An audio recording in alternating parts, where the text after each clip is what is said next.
Hi, this is going to be a collaboration with the House of Hauntology channel. He proposed a very interesting question. Is it possible to feel scared while playing role-playing games in 2022? So please check out his video. I'm going to share my own take on things, and I'm going to put a link in the description below to his video. This is a very perhaps complex subject because there are many factors involved. This is definitely going to be a video where no matter how much I talk, I am still going to feel as if so many other things could have been said. First, let's get something out of the way. It's very difficult to feel scared if the group or if you are not into the idea of getting yourself scared when you are playing a role-playing game, a solo role-playing game. But in a group environment, it's even more difficult because you need everyone in the group to be looking for that experience. It's not impossible to create an ambience of fear, but it is extremely difficult, and in some cases it could be potentially disastrous because, like I said, there is no harmony between the members of the group trying to create that horror or fearful experience or atmosphere. Let me give you an example. Many years back, I think I mentioned this in another video, there was this guy that I nicknamed Shorty. And Shorty, that is, we didn't call him Shorty, but for the purpose of this video, let's call him like that. Shorty had many issues. He was just like tagging along. He was not a happy guy. He was very cynical. But because he didn't have anything else to do, he pretty much ended up playing with us in a session of Demon the Fallen, the role-playing game that you can see over here, that dark blue book.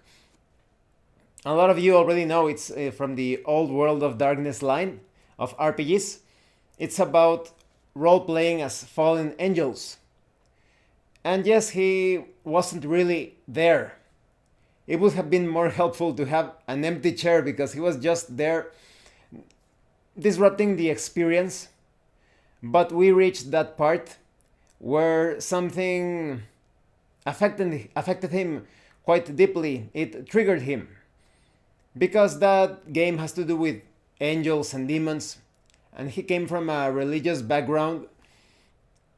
Because religion gives you a very distorted view about angels and demons, there was something that he couldn't reconcile, and he just burst out of the room when we were playing, and he called for his father to pick him up, and that was it. But he became quite traumatized, and it wasn't anything serious. In fact, we couldn't identify what exactly went wrong with him. And after that, yes, no, it was such a tragic story. In the end, several years back, he ended up dying because he became a doctor and he was addicted to substances. So he died of an overdose. Very tragic tale. But as you can see, that's an example when not all of the members of the group want to create that scary experience. But yet, because of his traumas, his personal issues, he still got scared in a certain way. Okay, so it's obvious that you need everyone in the group to be into the idea of scaring each other and yourselves. And when you are playing a solo role-playing game of horror, you also need to be in that mood.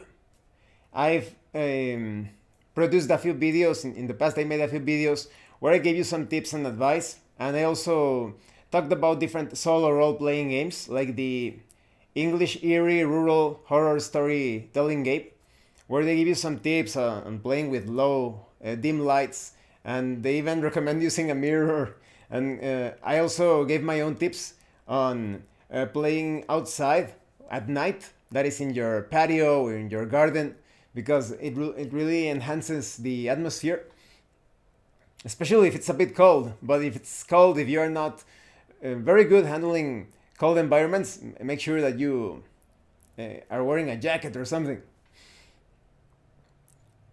So, putting that to the side, that it's very important, in my opinion, to have a group that is willing to scare each other and that you want to scare yourself when you are playing a role playing game. There are a couple of obstacles when it comes to scaring yourself and others in this year of 2022. One obstacle is very interesting, the other one is quite negative. Let's take on the negative obstacle first. I think there is a distortion when it comes to people having their priorities set straight when it comes what they should fear. That is, sometimes people end up being afraid of things that are not that important. In some cases they are important, but in most cases they magnify that fear colossally so. And it is actually a construct. It isn't an artificial fear. And in other cases, people do not fear putting themselves in danger. They are quite foolish and reckless when it comes to their own health, to their family situation, to their choices in life. So there is a distortion. Nowadays, you're going to be seeing these silly documents of consent that, oh, please do not include imaginary spiders in my role-playing game because it's going to give me a heart attack. Or so those are people that are severely damaged. They are not mature. They are kidults. They are not functioning adults. Everyone, without exception, we are all subjected to different horrifying situations throughout our lives, some a bit more than others, but a healthy individual manages to rationalize or find the reason, the logic behind that fear. A perfect example of how role-playing games can help you treat those phobias. There was a female player that I met. She had this arachnophobia. Look, just take a look at that. The perfect example, arachnophobia. I don't know why she was so terrified about spiders. This is just a conjecture of mine. But, well, just to keep things, not to, even though I know she's not going to watch this video, just to be somewhat respectful, I think it has to do with some trauma related to fingers. She saw the spiders and she probably reminded her something about, let's say, probing hands. That's my conjecture based on some talks that I had with her. But she started to play Call of Cthulhu, and in one scenario it featured the spiders of Lang. You remember? And Atla Nakhta. And she actually started to understand or to rationalize her phobia. She didn't share her personal thoughts with me, of course, that's too personal. But she made so much progress that she was actually able to hold spiders in her hand. That's amazing. I think that's a breakthrough. So, yes, people have been weakened when it comes to handling fear. Because instead of trying to overcome that fear, because different companies want to sell RPG products, no matter who it is, who is buying the product, they are not interested in the mental health of their customers. They just want to sell. They're going to be saying those silly things that, oh, in our games we did not include this and we have this form so that you can avoid taking on those situations. So the individual remains quite immature. There are also political reasons as to why they don't want you to explore your fears, what triggers you. Because it usually leads to situations of dysfunctional families, a trauma usually of a sexual nature in school, in religion, in going to church, all of the things of the establishment, all of the things that have been there from the very beginning, related to education, all of that. You can find the traumas there. That's why in many horror role-playing games and video games, you see hospitals and schools often used in those scary situations, because they know that in most cases it's related to, yes, to those established places. And yes, it has to do with social engineering. Now, and yes, and sometimes you find some very silly things. Sometimes those same people that are afraid of imaginary things, of imaginary spiders in role-playing games, they are also deathly afraid about saying the wrong things because it goes against the norm, against their group, against what their peers are always saying, against their political affiliations. So it's so silly because they don't want to get destroyed in social media. And then we have those same people doing the most stupid things, the most reckless things that you would see in those videos on YouTube, that fail force, fail army, roaring clips, where they are committing so many stupid things, endangering their lives and the lives of others, and yet they are not afraid of doing those stupid things. So that's why I say there is a certain distortion when it comes to fear. Now let's go to the more interesting and positive obstacle, I would say. When role-playing games first started, you always played as the heroes and as the humans. Only little by little, you started to, for example, in Tunnels and Trolls, the monsters version of the game. I actually have the newer version, I recommend it, where you get to play as monsters. The old World of Darkness games, of course, Demon the Fallen, Vampire the Masquerade, Werewolf the Apocalypse, Wraith the Oblivion, all of those, they started to get people into the idea of playing as the monsters, as the things that go bump in the night. When it's my birthday, in July 20, I'm keeping it as a sort of surprise. I'm going to share with you an old school, very old game that has to do with that I actually discovered somewhat recently, that it's free. And so that's my big surprise for my birthday on July 20. So keep that in mind.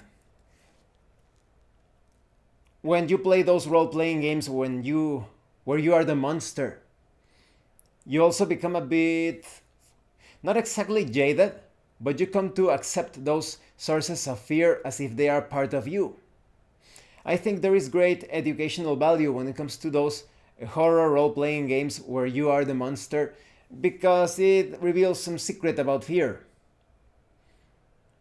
When you are afraid of something, a situation, perhaps an enemy, in any sort of scenario that is in real life, if you are afraid of anything in real life, oftentimes the true source of fear is that you are afraid of what you have to become in order to take on different situations. So for example, there are some people that get into trouble with psychopaths and stalkers and all of that, and the thing that they fear the most, and some of them end up dying before undergoing that transformation. The thing that they fear the most, especially when law enforcement does not help them, you can see this in many situations in the world, the most popular cases in Canada and Japan. Just look for stalker cases in Canada and Japan. They always abandon the victim, and the victim usually ends up killed by the stalker. The only way to confront those situations is that you need to turn into a bit of a monster yourself. So when confronting those psychopaths, sometimes you need to turn into a psychopath. That's the only way to survive. And that's what those role-playing games teach you. Sometimes you have to become the werewolf, the vampire, and sometimes you even end up being quite heroic while you are at it. That's because a villain fights and even kills in order to experience pleasure. But a hero, and that's what I always say, a hero experiences pleasure in order to fight or to kill. So that's the big lesson. Sometimes you are afraid of what you have to become or the sort of things that you have to do to survive in different horrifying situations. Now, back to the question. Is it possible to feel scared while playing role-playing games in 2022? We already have those two obstacles. On one hand, there is some sort of social engineering that distorts your perception of what you should be afraid of. And on the other hand, you have those cool role-playing games and video games where you are actually playing as the monster. Well, in the case when you are the monster, there are still some horrifying things for those monsters. In Vampire the Masquerade, they are these vampires that are much older than you, much more monstrous. Some of them could be impossible to defeat, and you're basically avoiding them. In some cases, you actually have to negotiate with them or even serve them depending on the campaign. And in other cases, there are some other entities that still cause some problems to your player character. Like in the case of Werewolf, the Beings of the Fae, in Vampire the Masquerade, raids and ghosts. Sometimes you have to negotiate with the Giovanni clan so that they help you rid yourself of a certain haunting, and that gets you into trouble or into a certain you owe the Giovanni favors. Now you need to carry out some things for them, do some questionable acts for them because they helped you with the ghost or wraith problem. So all of those situations serve as a sort of as excuses to promote that fear. A loop between the player character and the player must be established, a feedback where the player fears for the player character and the player character is role played to be fearful in particular situations because that player character fears or dreads confronting a certain enemy, different situations. Perhaps that character fears for members of his family or friends. So it is very important, very crucial to establish that feedback. It's also essential, in my opinion, of the utmost importance that you bring the unexpected into your horror adventures and campaigns. In order to experience fear, you need to feel vulnerable and you need to feel as if everything that you have learned so far works for nothing. That is, it's all for naught. So let's say that maybe I know the perfect example. Maybe you are playing a cult scenario, cult Divinity Lost. Perhaps your character is an ex-military guy, so he's very tough, perhaps even jaded to a certain degree. But many of the things that happen in the scenario remind him of the crimes that he has seen in war. Some horrifying situations that were done to him or that he did to others. You could decorate the different trappings when it comes to the enemies, the places of encounters, of adventures and misadventures. Maybe he encounters these monstrous looking soldiers that at the same time they perhaps resemble a corpse-like version of himself or herself. So he starts to confront his past as he takes on those situations. Perhaps you could give it a sort of Jacob's ladder sort of twist. Yes, that would be great. So it's always a good idea to play with the background of the player character and work it into the plotline. And because there are some things that are constantly a potential source of fear related to our survival, also related to doubts, perhaps related to vice and virtue, damnation and salvation, even if you are not religious, that is, if you are not under dogma and doctrine, if you take a more spiritual approach, consider those virtues, those vices, those concepts of damnation and salvation as a part of being human.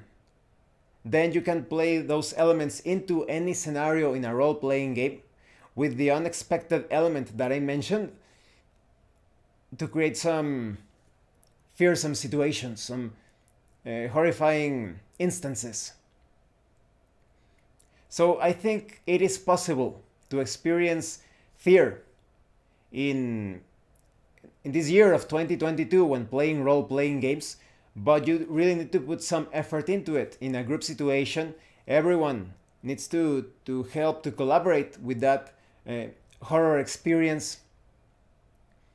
When you are playing as a solo game, if you are playing in a solo RPG, you also need to do everything that is possible for you to scare yourself.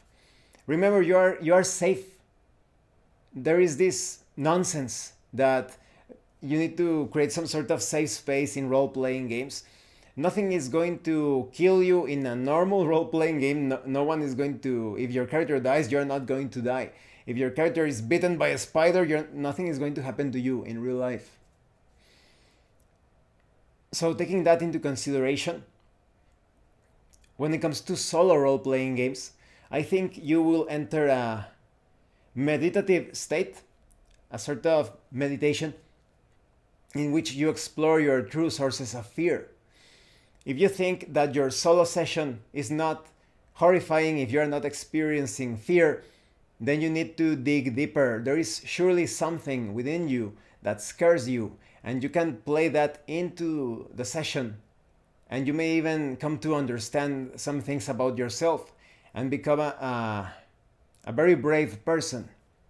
Personally, I don't think that you will ever abandon fear. There is always a source of fear. And to be brave, you need to overcome that fear immediately, instantly. So let's put it this way. Perhaps when I was very young, the concept of a physical confrontation made me quite nervous, because it has to do with dying, getting hurt, or hurting others, or killing. But in current times, even though I still fear that, I immediately developed that Zen state of, like I said, even pleasure when it comes to confronting my enemies. That sense of tranquility. It has to do with what I told you, that you need to be a bit psycho when you take on those situations, because only in that state are you comfortable, tranquil, and even, like I said, you experience pleasure when doing something bad to your enemies.